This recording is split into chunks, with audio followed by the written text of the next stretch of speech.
The Solar Podcast is brought to you by Continental Energy Solutions. Check us out at cesnrg.com. I'm Tim Montague, your host. Today on the Solar Podcast, net energy metering, otherwise known as net metering. If you are not fighting a fight about net metering in your backyard today, you will be soon. So please listen up. Today, my guest, I'm so excited, is Bernadette Del Chiaro, the Executive Director of CALSSA, the California Solar and Storage Association. Welcome to the Solar Podcast, Bernadette. Thanks, Tim. It's great to be here. Really appreciate you coming on the show. You're in the midst of a net metering fight in California that could devastate the rooftop solar industry. But we here in the Midwest, we see California as a shining star. And, your market is at least a decade ahead of many other markets in the United States. From a policy perspective, from an installation perspective, from an overall maturity. But give our listeners some background on yourself before we dive into net metering. How did you get interested in clean energy and come to CALSSA? I have always been interested in clean air and just a clean environment, and decided way back long ago in the 1990s that having clean energy was just, a no-brainer, and that we didn't quite have the energy mix that I thought was logical for America to have. So I've been working on generally sort of fighting dirty sources of energy and promoting clean sources for over 20 years. When I started up with an environmental group in the early 2000s in California, I realized that nobody was really working on rooftop solar at the time. A lot of environmental groups were pushing wind farms, and geothermal power was kind of a big deal back then. And I just sort of looked around and thought, this is a no-brainer. California should be just investing in distributed generation. And so out of that was born the Million Solar Roofs initiative that we worked with Arnold Schwarzenegger on and passed. And then that one thing led to another, and the industry association came up to me, Ed Murray and Rick Reed, if you're familiar with those two fellows, and they said, would you come run the association? And took me a little while, a little bit of feet dragging, and then I realized how much fun it would be to work with the business community in strengthening basically clean energy policy and just specifically distributed solar and energy storage. So I've been doing this since 2013, and we're in for a big fight. We've been to this battle before, but there's so much more at stake that it's a more challenging fight than ever before. Yeah, and for our listeners, please stick around. We're going to also have Bernadette lay out some of the other priorities of CALSSA at the moment.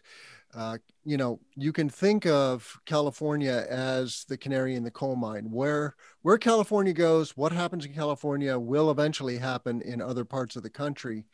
So let's just get into it. What is net metering? Why does it matter to consumers? And why net metering 3.0? What's wrong with 2.0? Yeah. So net metering is a policy California put on the books back in 1995.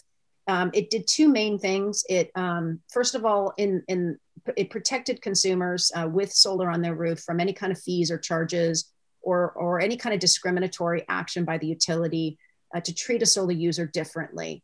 The second thing that it did is it allowed you to send exports back to the grid, put in that two-way meter, and get a credit on your electric bill that goes to count against your evening or your winter energy consumption. And it's an annual true up. So it allows us to overproduce in the summer and underproduce in the winter, and help make that solar system pay for itself over time.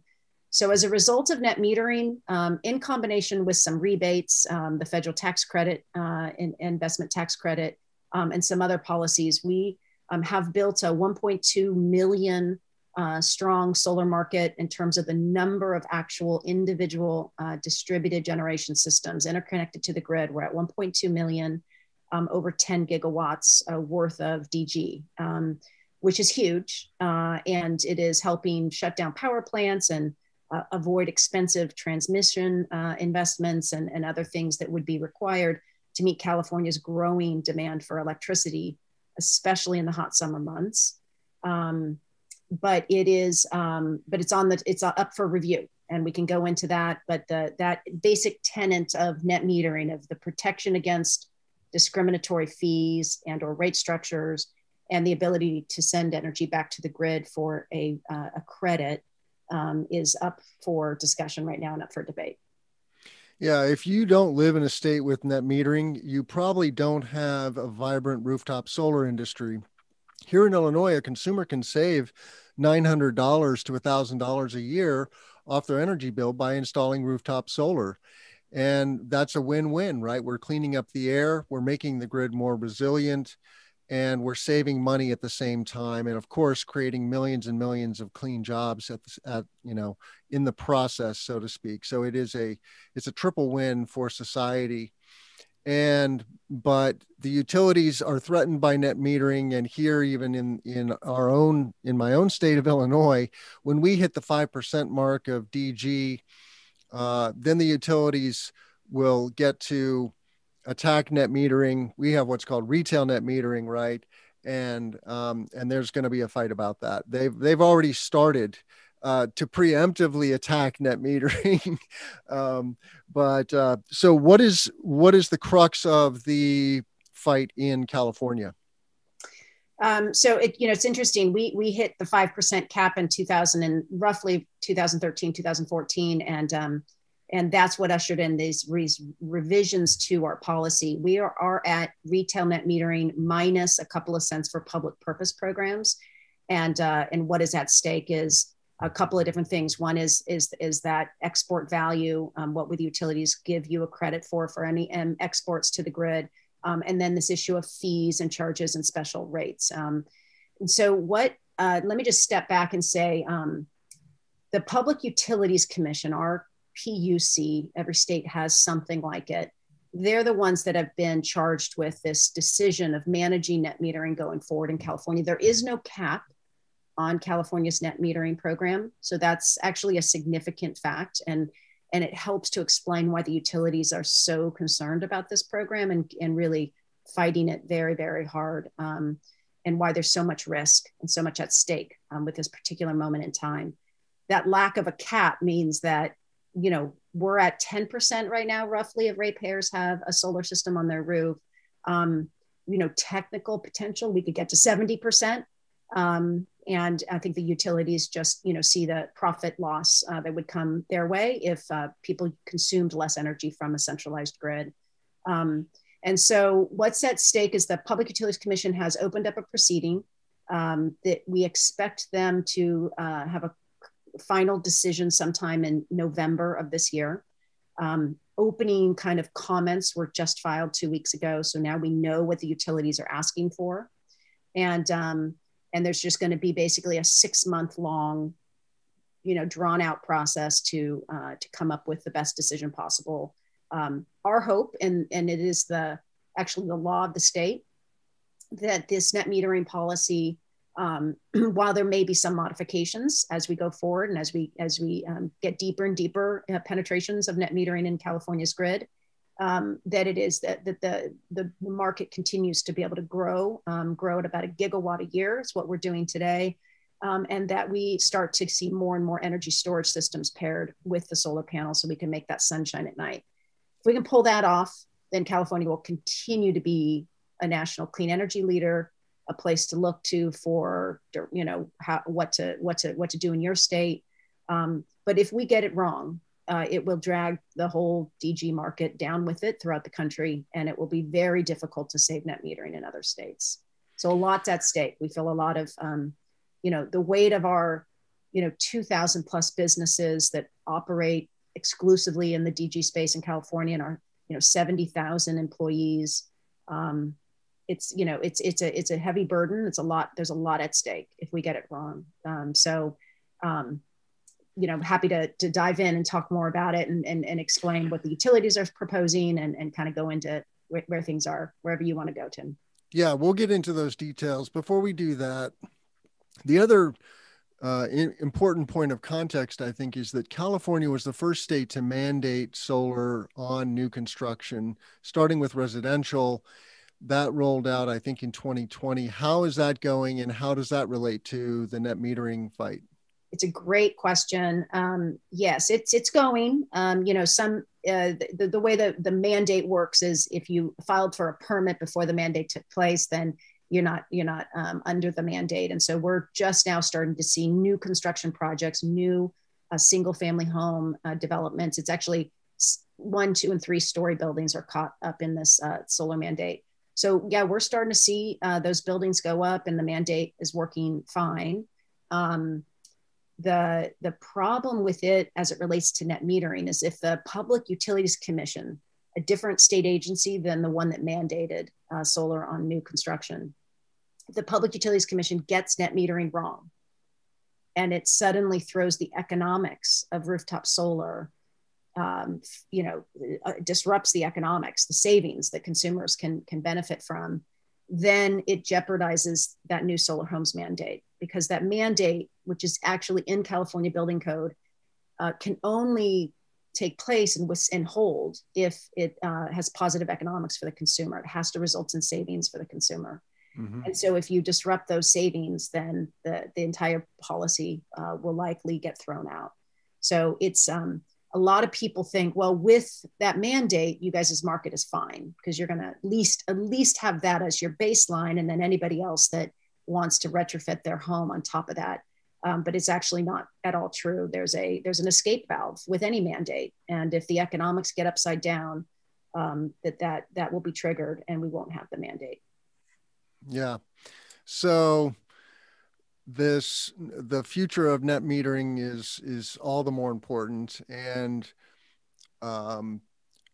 so NEM 2.0, NEM 3.0, what are the utilities? And we're talking about the investor-owned utilities. There's also municipal utilities, or munis, which serve about 20% of the state of California.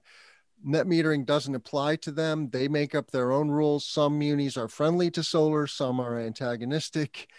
I noticed that the city of Palo Alto, which is a major city in Silicon Valley, does not have friendly policies to rooftop solar, which is so ironic, right? I'm sure there's just thousands and thousands of tech workers who would love to put rooftop solar on their homes, but the economics are not there. No, that's absolutely right. Yeah. Thankfully, Los Angeles Department of Water and Power, the largest of these publicly owned utilities, has not made any changes to net metering. And the mayor of Los Angeles, Eric Garcetti, has really been holding the line for us on that. And so we haven't yet lost our largest publicly owned utility. We may soon lose Sacramento. Unfortunately, they tried to kill net metering 2 years ago. We stopped them. They're going to come back at it this summer in the midst of our NEM fight over at the PUC. So kind of attack us while we're down, make us fight on multiple fronts. It's pretty obvious what they're doing. But yeah, the publicly owned utilities, save for Los Angeles and 1 or 2 others in which the community has really risen up, they have become just as backwards in their thinking and not community oriented in their thinking as the investor owned utilities. And what really matters is the IOUs, as you mentioned, because they cover 80% of the state and are really what drives California's industry in the DG market. So clearly our focus is on this PUC decision for the whole state. But it is true that California is not this, everywhere is not a good place. Solar is not a good place everywhere you go in California. And in some of the least likely places of the state, solar is really bad because of local decisions. Another, Alameda is another publicly owned utility. This covers places like Oakland that is really bad for solar now because they've gotten rid of net metering. Yep. We have the same challenges here in the Midwest. There are huge swaths of the Midwest that are investor-owned utility territory, but there's many co-ops and munis. So it's complicated. We call downstate Illinois Swiss cheese, yes, because there are so many different utilities. So if you're in the energy space, you have to really know your territory. So investor-owned utilities, we're talking about PG&E, Southern California Edison, and Sempra. which owns San Diego Gas and Electric. What is it that they're asking the PUC to do? Well, they've employed a shoot for the outermost edges of the galaxy, and maybe they'll end up with the moon approach. I think they have overshot, but when you have as much money as they have and as much clout, you get to get by with things that would otherwise lend, kind of a lack of credibility. So to give you a sense, what they're asking for is three things, any one of which would kill the market in California. So number one is they're asking for a solar fee, a grid access charge, they're calling it, but it's a fee that would be applied only to people with solar on their roof. And on average, it would be $78, 90 in San Diego territory. I think low 70s for Edison, and then per month. Yes.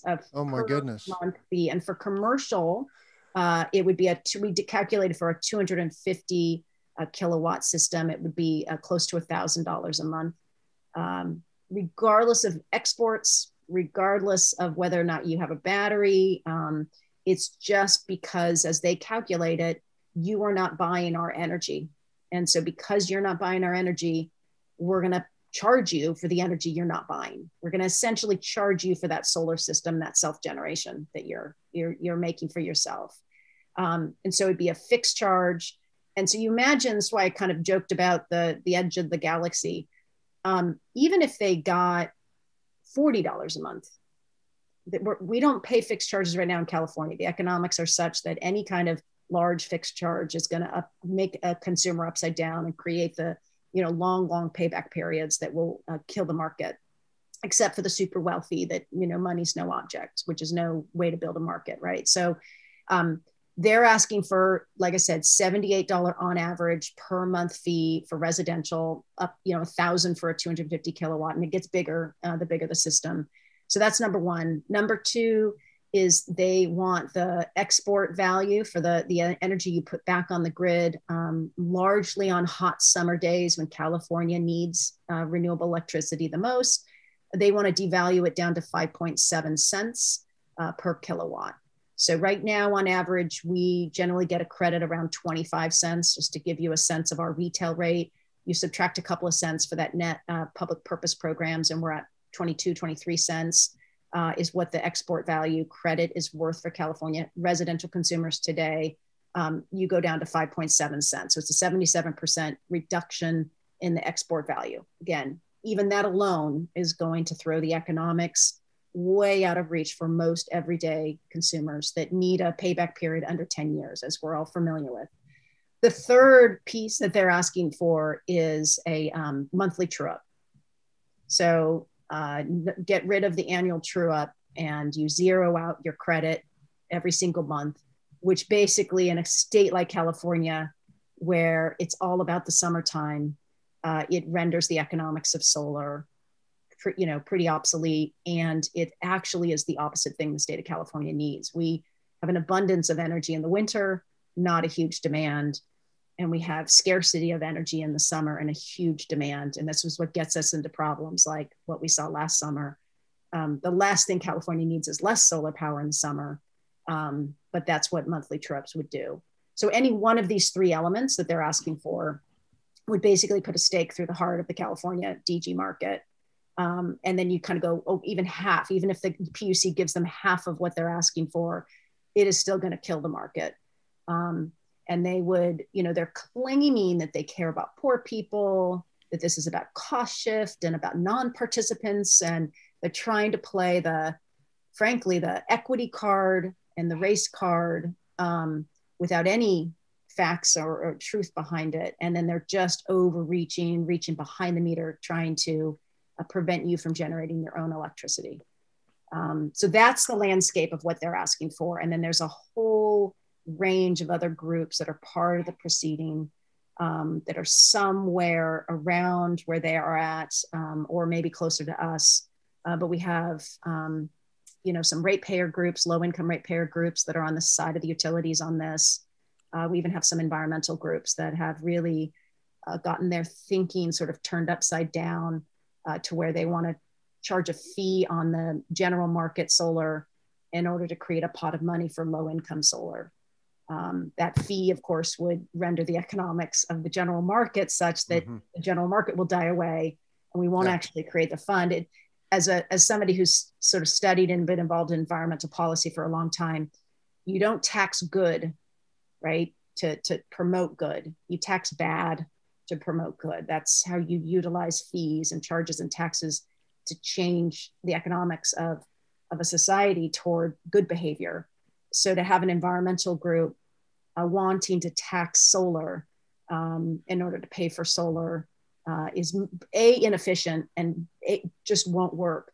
But it is a complete muddle-minded thought process for an environmental group to get themselves wrapped up into.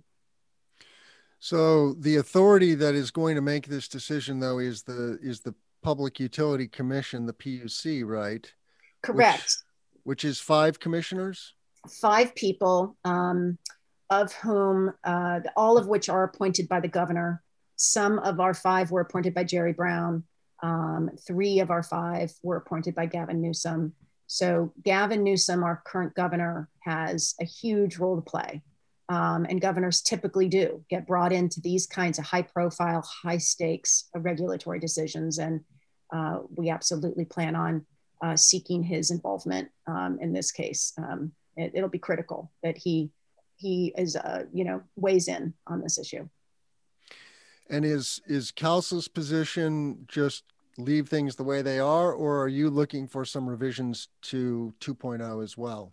We're looking for some revisions too. We think actually, this industry, as you know well, Tim, we are an industry of innovators and change makers, and we're agile.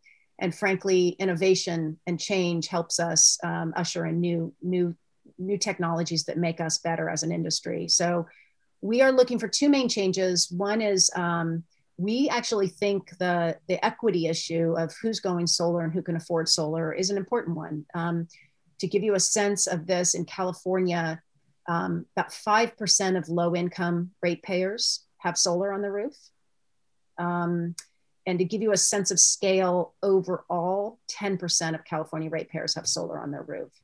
So it's, we don't quite have equity, right? You would need 10% of low income and 10% of the general market to have solar to kind of see that there's equity in the marketplace and everybody is getting to benefit. So we think there more needs to be done. And so what we're proposing is that for low income ratepayers on public assistance rates, that they actually get a no change to the export value for their solar system. So the electrons they put back on the grid would not see a reduction at all. And that they would actually be bumped up to whatever is general market retail. So if they're getting a subsidized 30% discount when it comes to export and what they consume, when it comes to what they export, it gets valued the same as a customer not on subsidized rates, which we just think like that's a logical thing we should have done a long time ago, actually, and should help the economics of low income folks going solar. We already have $1 billion program to put solar on multifamily housing to get across the split incentive of renters and property owners for solar. So we're already starting to see this market through that subsidy. Net metering would help, and virtual net metering would help us in these changes. So that's number one. We think the program should be updated to help really drive greater equality. And get more people getting access to solar. When it comes to the export, we're saying absolutely no fees or charges, right? No fixed costs that are only applied to solar consumers. That is a strong, bright line in the sand for us. And we're saying absolutely you cannot reach behind the meter and have any say in what somebody does on their property with their own solar system, whether that's a farmer or a school or a home. That is, sacred grounds for us, and we'll fall on our swords over that one. But when it comes to the exports, we actually think as California's rates continue to rise, we just saw an 11% rate increase at California ratepayers just last month, that as those rates continue to rise, it's not necessary for us to continually have that increasing export value in order to make this pencil out for consumers. And so what we actually think is reasonable is a slow, very gradual step down in the export value that then is also not stepped down so at all, hardly at all, if you have a battery.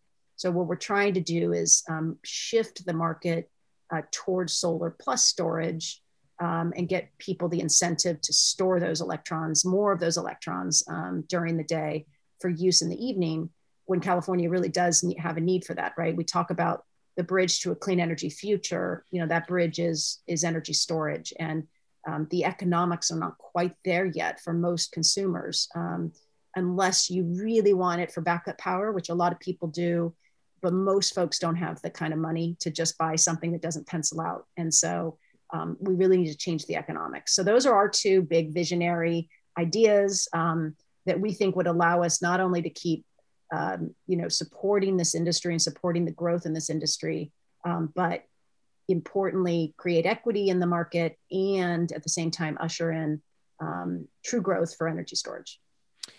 So let's talk a little more about storage, because it is such an important component to a resilient grid. And as penetration of wind and solar increases, it's just really good for the grid to have a lot of storage on it. And of course, it provides resiliency or the possibility of resiliency, at least. Whereas today, if you have rooftop solar and you don't have a battery, forget it, right? The grid goes down and your solar goes down. If you were to get really good VPP or virtual power plant incentives in California, does that solve some of the net metering problem, so to speak? Because then you have this device that can absorb extra electrons in the middle of the day for use at a later point in the daily cycle when the sun goes down. So yes and no. So where VPP is not, it's energy storage and virtual power plants, and that important kind of policy direction that we are focusing on right now in California, as well as defending net metering.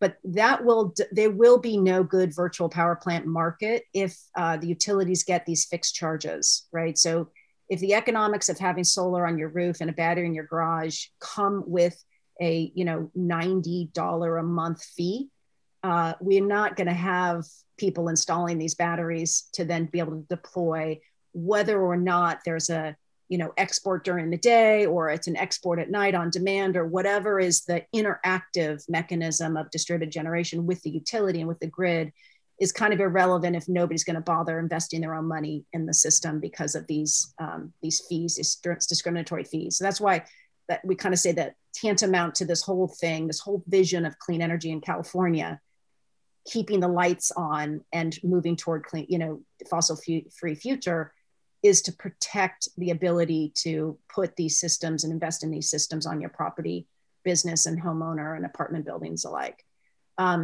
If we protect that right to self-generate and we keep that kind of core of the economics intact, then virtual power plant policies are absolutely the exciting future that we see for California in, over the next decade. So we think batteries right now are providing a lot of value, and plain vanilla solar provides a lot of value. In time, it is possible that we're going to need actually that sun to shine at night to really provide the value that California requires. And so we can do that with just net metering, right? A battery paired solar system on a net metering tariff in which you have time of use rates, right? That value the evening electricity more than the afternoon. You have a natural incentive for the consumer to charge the battery by day and export back to the grid, or to offset their own energy use at night. So there already is this grid value that is kind of VPP light, right? It's not on demand, but you create human behavior and incentive for human behavior and technology behavior to do what the grid needs it to do. And we can come back to this if you want on August 15th and 16th last year during the blackouts. these strategies were employed without, in the absence of a VPP policy, our 30,000 batteries throughout California were put to use at the request of our grid operators to help the grid not have additional blackouts in those subsequent hot days. So it's already valuable, but to really unleash all of it, we need that interactive on-demand component, and that's where VPP, but we're not going to get there overnight. The utilities policies, what they want to do with net metering, and of course they're not promoting virtual power plant policies. They just want distributed generation dead, right? Let's just be really clear. The utilities don't like anybody, their customer base, generating their own energy. They want it all top down, and they want it all top down because they get an 11% markup on every pole and wire they build. That's how they get profits. They don't get profits off of running a good utility, off of running a good grid that keeps the lights on. They don't get profits off of selling or sharing or whatever electrons. So their profit motive is to build energy sources as far away from population centers as possible and build as much infrastructure as possible. And so they just don't like distributed generation. But my point I'm taking a long-winded way to get to is we're not going to get to VPP overnight, right? The battery market, with batteries in California, we're where PV was circa 2008. And for those of us who've been in this industry long enough or in the market long enough, we know that what happened in 2008 was there was a shortage on modules because the California market was booming. Japan and Germany were starting also. There was this global glut of modules because also the personal computer and iPhones were taking off. And we're going to have the same dynamic with batteries right now in electric vehicles.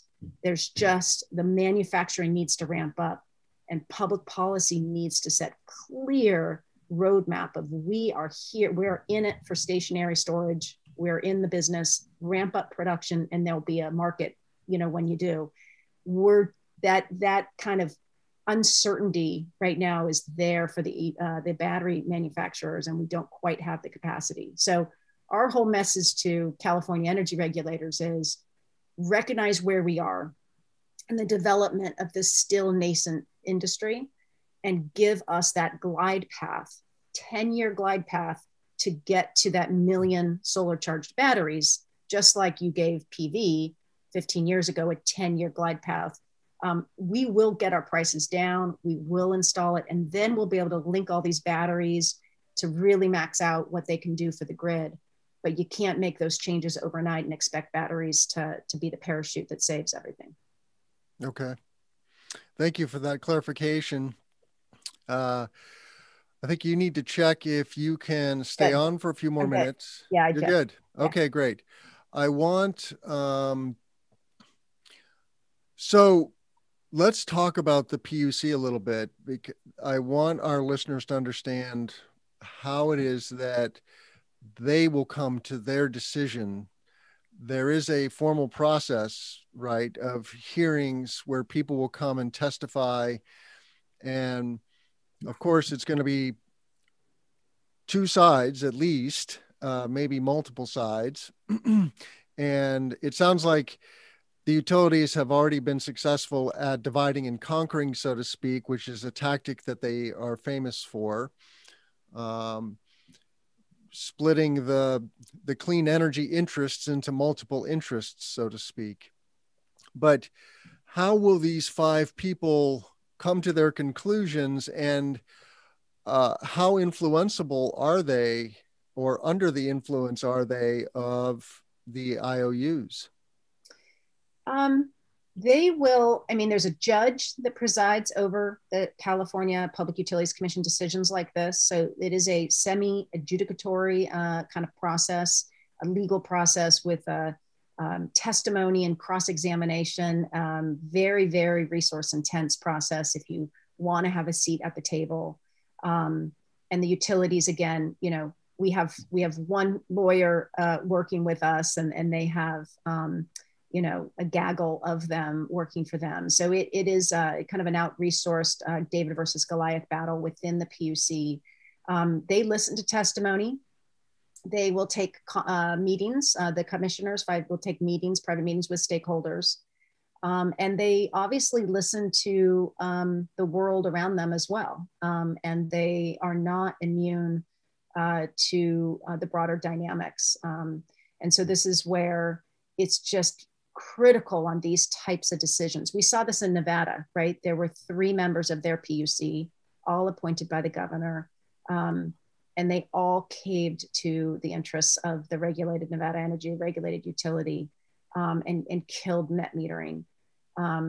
That kind of pressure, that kind of captured environment exists in California as it does in PUCs all around the country. They sit around and are listened to, and their whole job is to regulate these utilities day in and day out. And sometimes when you're that close and up and personal and you spend that much time, it's hard to sort of step outside and see the forest through the trees. And I think we run that risk in California. Let me tell you one thing that's interesting, and a lot of folks might not know this. In 2015, when California was deciding on net metering 2.0, which if we didn't review this, that was retail net metering minus public purpose programs and mandatory time of use rates. So all new NEM customers had to go on time of use rates and have that small 2 to 3 cent subtraction off of their retail exports. Which by the way, had about a 10 to 20% impact on our market. We took a nosedive in the years following and have had been flatlining our market, holding at a gig. So it's not some small market, but it did have its impact. When the PUC originally proposed their initial decision in December, late November, early December of 2015, it was way worse. There were way worse export rate, fees and charges. It would have killed our market. We understandably, predictably freaked out. And Governor Jerry Brown was not yet fully engaged. We've been trying to get his attention, but really, he kind of kept leaving it to the PUC. We had to get reporters flying on the airplane with him to Paris, where he was flying to be part of the climate accord. We had to have the reporters asking Jerry Brown, governor at the time, how can you be flying to Paris to be part of a global, climate change leadership while you're killing the rooftop solar industry back home? That woke him up. He got engaged. Suddenly there was a pause on the net metering decision. There was a delay on the vote, and there was an alternate decision, a revised decision proposal put forward. And finally, in January of 2016 is when we got the more moderate NEM 2.0 decision. It's that kind of a thing that makes or breaks these types of decisions. If you leave it to these agencies alone, I'm afraid they are too timid and they are too bullied by the utilities, and they kind of can't see, they just can't keep their priorities straight half the time. And they kind of play with people's lives and livelihoods and businesses, and they can have really dramatic effects. And we saw that in Nevada. We were about to see that in California, and it could happen again. So that just gives you a sense of they have that power. They do listen to all sides. We are fully engaged in a very legitimate way in that process. But at the end of the day, we're probably going to need Gavin Newsom, the governor of California, to step in and make sure distributed generation stays California stays a world leader on distributed generation. So let's talk about a call to action. I'm going to put your website on screen. This is the California Solar and Storage Association website, calssa.org. And you have a sister website, which we'll show here in a minute. But how do solar professionals and consumers take action on this issue around NEM 3.0, Bernadette? So if you're a solar professional and you care about the California market, especially if you do any business in the California market, number one is, and you're not a member of CALSSA, you should be a member. We have about 610 business members right now. Membership rates are incredibly reasonable. And, we are made up of the long tail as well as the large manufacturers and national aggregators.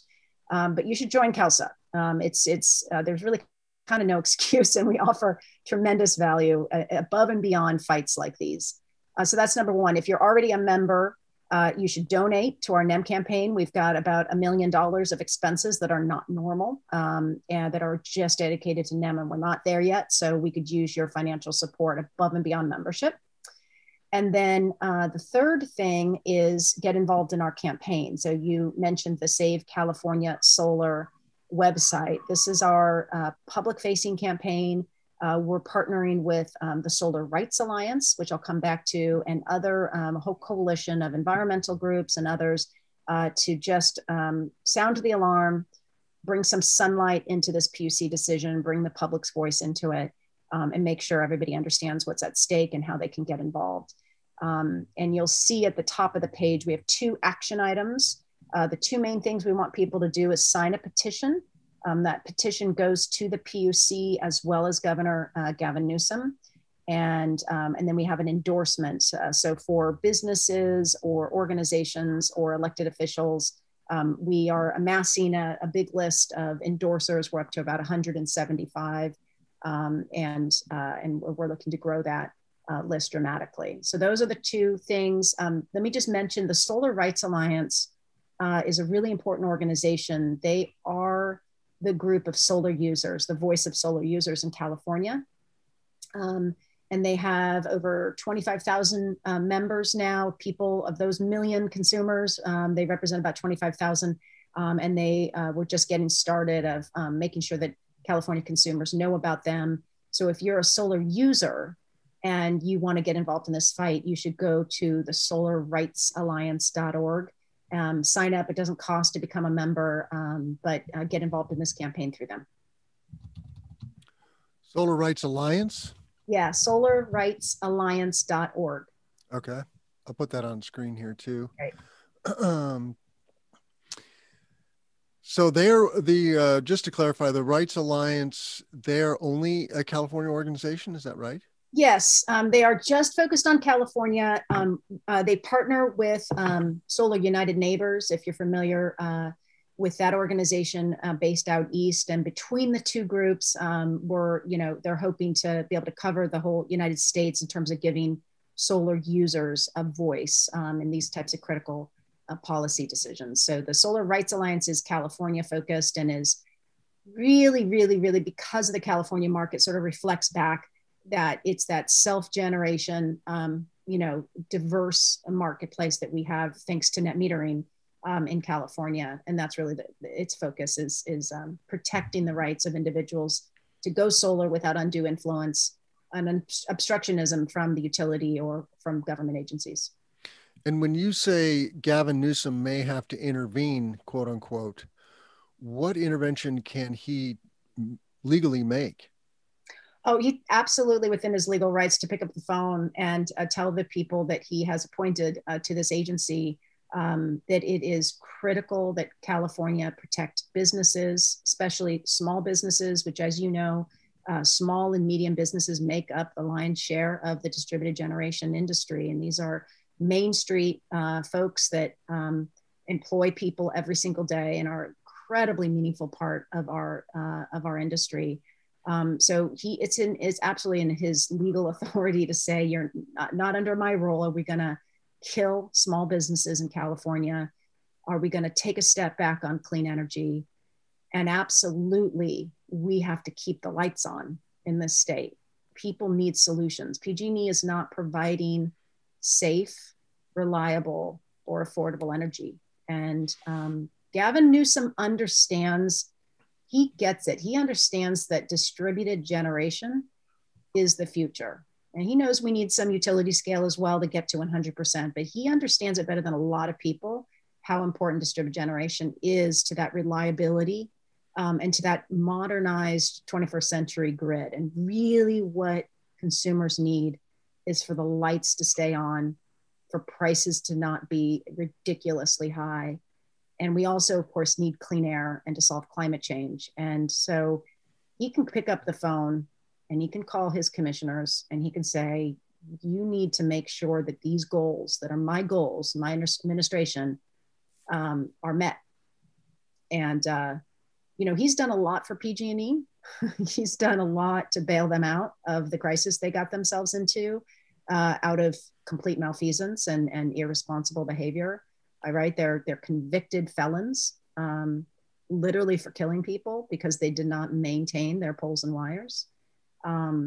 He's done a lot to save that company. I think it behooves him, of course, it'll be on him to make sure that his agency does not go overboard in protecting their profits going forward. Okay. In the last few minutes together, is there more about net metering 3.0 that you'd like to discuss? And then we're going to talk a little bit about the other initiatives. You already mentioned the VPP, and then reducing soft costs is another major initiative, which we're doing a series on here at the Solar Podcast as well. The only thing I would mention is we're fairly confident, although you never can say never, but that the Public Utilities Commission will not make changes to the previous 1.2 million customers that signed up under either the first generation of net metering 1.0 or the second generation 2.0. We're fairly confident that this concept of grandfathering consumers in, that if when a consumer makes such a major investment, they're grandfathered into that program for 20 years. That was something we won in 2016, and the commission has expressed a disinterest in making and going back on that decision. That hasn't stopped some of the parties from proposing changes to these earlier adopters, but we're fairly confident that NEM 1 and NEM 2 customers will not face these changes. And it's really just about the customer base going forward. And that's super important, obviously, if you're a solar consumer today in California, or you have customers here, to know that is somewhat of a safe place. That did not happen in Nevada, right? When they canceled net metering, they did not grandfather in the existing rooftop solar owners, and it was a total disaster for consumers. And just Sacramento, the Sacramento Municipal Utility District, often thought of as like a darling progressive utility, going back to our earlier conversation about how the publicly owned utilities are not exactly being good leaders and stewards of this clean energy future. They proposed 2 years ago in a successor net metering tariff to basically undo grandfathering and to make their decision, which was a draconian, horrible policy, make it retroactive to people who had already signed up for solar. So it is not outside the bounds of what these utilities will ask for. But we're fairly confident that the PUC, that we won that fight in 2016, the PUC is not going to go back on it. Okay, great. So soft costs and VPPs, if there's more to talk about VPPs, we did have a nice discussion about VPPs and how things need to change to truly value that distributed resource of batteries on the grid. Is there more about VPPs you'd like to say? Yeah, we have you would think that with the blackouts last August, as well as with the Texas crisis that just happened, that more and more regulators of our electric grid would recognize that we need to diversify where our energy comes from and how it's stored and how consumers keep the lights on and heat their homes and everything else. But unfortunately, our regulators are just so captured by the utility top-down model that despite the obvious what's going on around them, from distributed generation adoption to the movement of community aggregation in California, if you're familiar with that, it's all based on local power, right? That this is what is, people want choice, people want control, and nobody really trusts this big, giant centralized utility anymore. And they definitely don't trust PG&E and the other utilities. But they're still not embracing, they're not ready to go there. And so we have a bill this year to basically require the California Public Utilities Commission and our ISO, our independent system operator, to basically work together to adopt a virtual power plant policy for the state. We've tried by just not asking nicely and ask, do they have the authority to do it without legislation? And we have not gotten them to budge on it. And they instead want to work on things like building one single microgrid that PG&E builds that, has got a fossil fuel power plant in the middle of town. I mean, that's literally where California is at in its response to some of these blackouts. So we're going to the legislature. Legislature can be a difficult place to get things done, but it is the voice of the people. And that's where we're hoping to get some traction on virtual power plant. So stay tuned on that. We're just in the beginning of our legislative session. It ends in August. So we should know the direction California is going and how aggressive it wants to go on VPP this year. Cool. We'll look forward to that. And for our listeners, we're doing a series on reducing the soft costs of solar. We recently did an interview with Tom Tansey of Sunspec Alliance. That's going to drop next week prior to this interview. But so by the time this comes out, it'll be on our YouTube channel.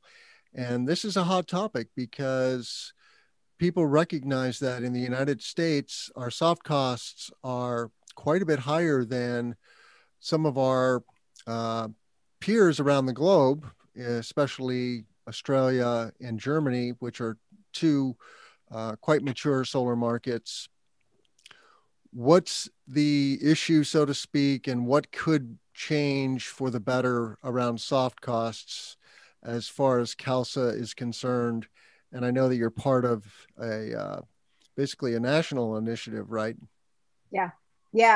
Soft costs are one of these multi-headed hydra, right? I mean, there's interconnection side of the soft cost equation, and then there's the permitting side of the soft cost equation, and then there's actually a third one, which is the code and standards that then the permitting officials have to enforce. So we're really working at CALSSA on all three. The interconnection side is the biggest headache for our commercial ag and CNI market. We have massive delays on interconnection, incredible ballooning costs there, and it only gets worse when you add a battery. So that is an ongoing thing that we are constantly tackling and battling. On the codes and standards, it's also critical that we are thinking, 5 years down the road, making sure that the codes and standards bodies adopt the right codes that allow for safety, but don't block the adoption of batteries. Again, this is, we got to go back, think back in time to where PV was 15, 20 years ago. All of that code work that had to happen to really usher in the cookie cutter streamlined processes, that has to now be reinvented for batteries. And there's a lot of work to be done there. The middle piece is the permitting side, primarily a headache for the residential installation. And so we're really big pushers and promoters of the solar app, which is the single portal that I'm sure you guys will have talked about a lot on your previous podcast. That will help us shave off at least $3,000, we estimate, off the cost of a residential solar system. This is critical. And so we're testing it out in a couple cities right now in California. And then we also have another bill, SB 617, to mandate the use of the solar app or something like the solar app if the city has already invested in its own automated online permitting software like the city of Los Angeles has. That's fine, but everybody else should use the solar app. And so we're working to push it in California, and then also partnering with state associations all around the country. Illinois, Pennsylvania, New Jersey, Maryland, New York, Colorado. There's a lot of folks that are coming forward, kind of my counterparts at CALSSA from states around the country, to help lead the charge and get the solar app adopted all around the country, so we can get soft costs lowered in the United States. And is there a central location to learn more about solar app? Yes, there's various different organizations have been playing a role nationally on the solar apps. You have Rocky Mountain RMI Institute. You have the Solar Foundation has done great work. So if you Google the solar app, you will find those websites pop up. And I'm hoping that we will have in the next maybe 2 weeks a solar app campaign website for this effort I just mentioned, which is all about getting the app actually adopted in jurisdictions around the country, either through legislation like we're pushing in California, and I think Illinois is about to push, or through city by city persuasion and campaigning, such as like what Colorado has in mind of reaching out to all of their more progressive cities and getting the biggest ones adopting a solar app individually.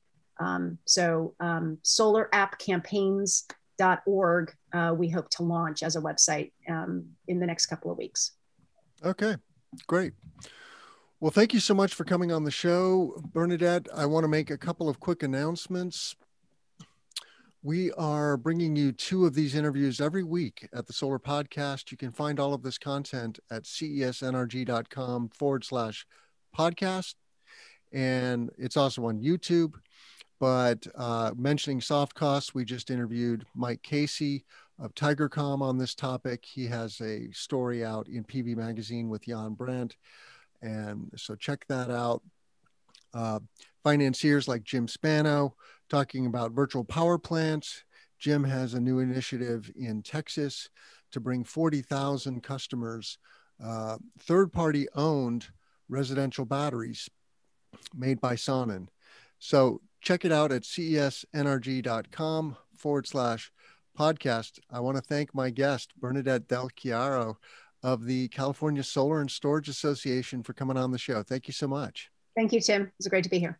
I'm Tim Montague. Let's grow solar.